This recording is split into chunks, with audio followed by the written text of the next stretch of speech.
warahmatullahi wabarakatuh. Saya Andia Yunovitasari, NIM 70600117047.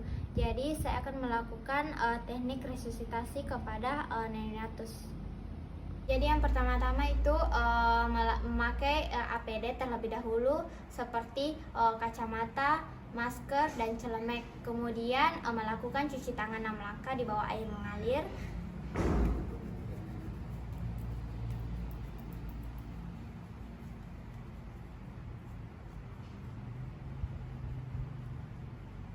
Kemudian memakai handscoon. Selanjutnya yaitu menyiapkan 3 kain untuk bayi. Yang kain pertama itu untuk sebagai mengalas, yang kedua itu untuk menyangga punggung bayi, dan ketiga itu untuk selimut bayi. Pada saat menerima bayi, pertama-tama kita lihat apakah bayi ini cukup bulan atau tidak. Kemudian lihat apakah bayinya bernafas atau tidak. Kemudian nilai tonus ototnya baik atau tidak.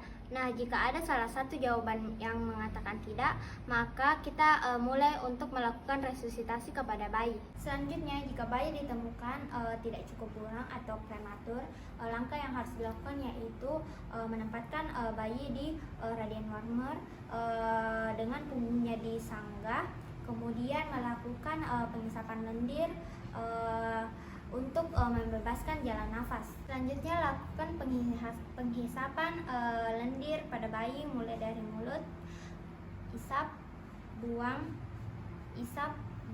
kemudian ke hidungnya, isap, buang. Kemudian setelah membebaskan jalan nafas bayi, keringkan bayi mulai dari dada, perut, punggung, kepala, dan sesekali lihat rangsang taktil pada bayi. Kemudian buang kain basahnya.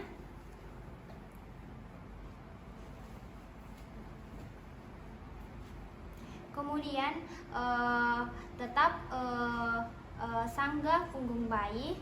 Kemudian nilai bagaimana pernafasan pada bayi, apakah sudah bernafas atau tidak, dan bagaimana frekuensi jantung. Kemudian pasangkan saturasi oksigen. Selanjutnya mulai untuk menghitung frekuensi jantung pada bayi dengan cara letakkan stetoskop di atas ictus cordis bayi atau setinggi dengan papila mama. Kemudian hitung selama 6 detik. Kemudian hasilnya dikalikan dengan 10. Selanjutnya, jika bayi tidak bernafas atau terdapat cyanosis atau frekuensi jantungnya di bawah 100 kali per menit, berikan ventilasi tekanan positif dengan balon sungkup kepada bayi. Kemudian pasang sungkup melingkupi hidung, mulut, dan dagu bayi. Kemudian pegang sungkup dengan membentuk huruf C. Kemudian tekan sungkup dengan jari ketiga. Kemudian lakukan pemijatan back dengan teknik tekan lepas lepas, tekan lepas lepas, tekan lepas lepas. Kemudian lakukan ventilasi tekanan positif ini selama 30 detik. Pada saat pemberian ventilasi tekanan positif pada bayi, kita menemukan gejala berat pada bayi, kita dapat memberikannya ETT. Namun sebelum memberikan ETT kepada bayi, cek terlebih dahulu alat yang akan digunakan seperti laryngoskop menyala atau tidak, dan cek ETT sesuai dengan berat badan bayi. Sebelum memasukkan ETT ke mulut bayi, olesi ETT dengan jeli. Kemudian masukkan lidah laryngoskop ke mulut bayi sampai terlihatnya plika vokalis. Kemudian masukkan selang ETT ke dalam plika vokalis. Kemudian sambungkan selang ETT dengan selang oksigen. Kemudian lihat apakah dada bayi mengembang. Dan lakukan dengan smooth and gentle dengan tekan lepas lepas, tekan lepas lepas sambil melihat perkembangan dari dada bayi. Kemudian fiksasi selang ETT di mulut bayi. Selanjutnya itu kita lakukan kompresi dada kepada bayi. Ada dua teknik. Teknik yang pertama itu ibu jari berada di dada bayi, kemudian 4 jari berada di belakang punggung bayi. Kemudian kita telusuri arcus octa, kemudian tekan processus sipoideus.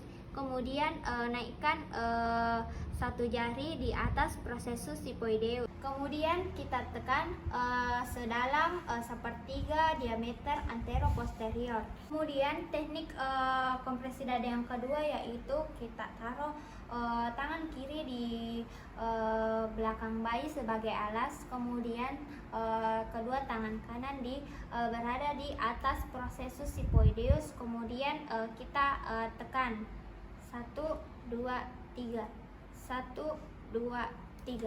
Selanjutnya, kompresi dada ini disimulasikan dengan ventilasi tekanan positif yang dilakukan oleh 2 orang. Orang pertama melakukan kompresi dada dan orang kedua itu melakukan ventilasi tekanan positif dengan perbandingan kompresi dada 3 dan ventilasi tekanan positif 1. Jadi perbandingannya 3:1. 1, 2, 3. 1, 1, 2, 3. 1, 1, 2, 3. 1. Nah, teknik ini dilakukan selama 30 detik.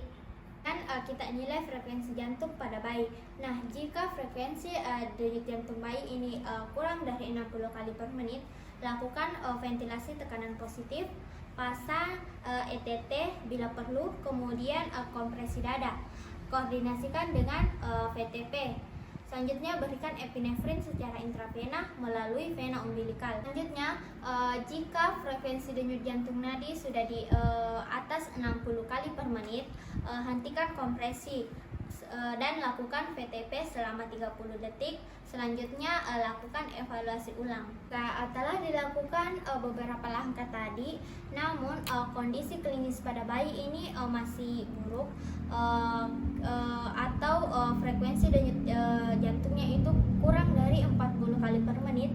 Kita harus berikan obat-obatan seperti epinefrin intravena 1:10.000 dengan dosis 0,1 sampai 0,3 mg per kilogram berat badan. Selanjutnya dilanjutkan dengan VTP dan kompresi, kemudian pemberian epinefrin. VTP dan kompresi ini dilakukan selama 3 kali. Baik, itulah tadi teknik resusitasi pada neonatus. Selanjutnya dilakukan merapikan alat dan bahan, kemudian melepas handskon, melakukan cuci tangan kembali. Alhamdulillahirobbilalamin. Assalamualaikum warahmatullahi wabarakatuh.